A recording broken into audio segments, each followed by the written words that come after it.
تریلر هری پاتر و یادگاران مرگ، دوبله و پخش از استودیو آوای گیمران.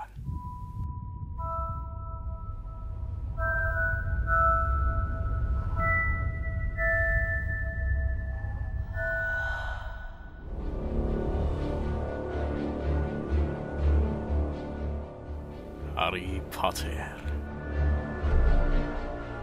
پسری که زنده بود.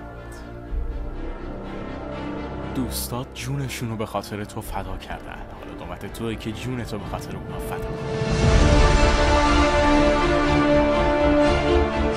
امسال فقط یک نفر زنده میمونه.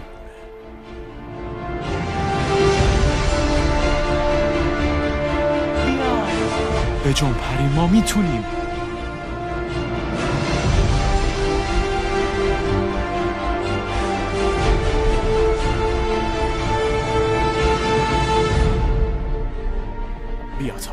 بیا همونجور که این بازی رو شروع کردیم با هم دیگه تموم کنیم.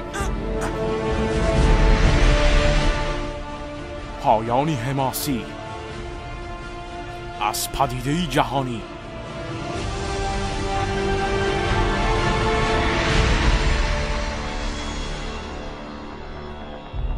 فقط من میتونم تا ابد زنده بمونم.